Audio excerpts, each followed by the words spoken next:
Hello, I am Gina with the Penobscot Marine Museum in Searsport, Maine, and today I'm excited to talk to you about lightships and this painting of the Mary L. Cushing by William Gay Yorke. A lighthouse is a tower with a light inside the top and used as a navigational aid, especially to warn sailors of shallow water, rocks, and other dangers. They are built on hills, on small islands, on peninsulas. But what happens if there is a dangerous passage underwater, far from land? Enter lightships. Lightships are just what they sound like. They are ships with a light or two at the top of their masts or on a tower. Like lighthouses, they are equipped with a foghorn to warn vessels during periods of low visibility. They are anchored in particular locations at sea.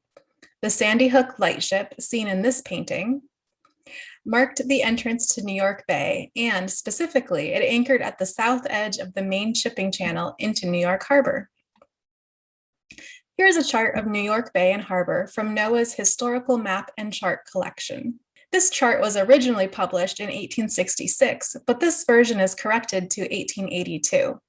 So this is what New York Bay would have looked like around the time the Mary L. Cushing painting was completed. Here is Manhattan and Ellis Island. And this is Coney Island. We see some shoals, knolls, and banks in this area, and suggestions of the main channel. All these footprints or exclamation point shapes represent buoys. Then as we get out of the bay, we come across Sandy Hook Light Vessel. Under the name, it says 2 red lights, bell and horn. We also see Scotland Light Vessel not far away. In addition to showing us the location of the lightship, this map has additional information. Up here at the top, there is a list of lighthouses and beacons. Underneath the list, the light vessels are listed. Sandy Hook Light Vessel, 7 miles from Sandy Hook, is of red color, 2 fixed red lights, 45 feet above the level of the sea, visible 12 nautical miles, fog bell and horn.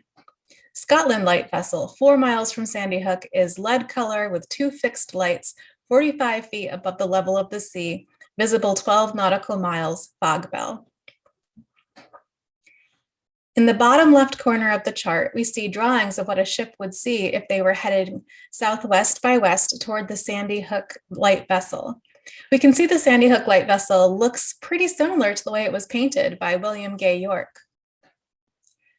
The lightship we see on the chart and in this painting, assigned number LV-16, served as at Sandy Hook from 1854 to 1891. It was a sail schooner with 2 lanterns with oil lamps and reflectors. About 10 years after this painting, a new lightship, number LV-51, replaced this one. LV-51 was a steamship with an all-steel hull and electric lights. So when we see these globes, we know the painting represents a time before 1892. In 1901, a 2,000 feet wide, 45-foot deep channel was dredged from the Narrows to the ocean, becoming the main shipping channel in and out of the port of New York and New Jersey. The lightships that replaced LV-51 were called Lightship Ambrose. In 1967, the last lightship Ambrose was replaced with Ambrose Offshore Light Structure, seen in this photograph from the National Fisherman Collection at Penobscot Marine Museum. A buoy now marks the spot. Some lightship stations were temporary, others were permanent. They could be found on both coasts and in the Great Lakes. In Maine, Portland Lightship marked approaches to Portland Harbor and was located 5 miles southeast from Cape Elizabeth. We spent a lot of this video talking about New York Bay. You may be wondering what that has to do with Maine. Well, we focused on the background of this painting. The Mary L. Cushing is in the center. She was owned and captained by Searsport people.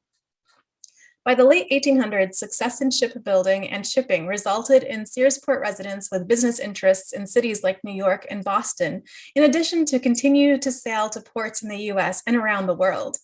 Searsport captains would have looked forward to seeing the Sandy Hook lightship, knowing the end of their voyage was near.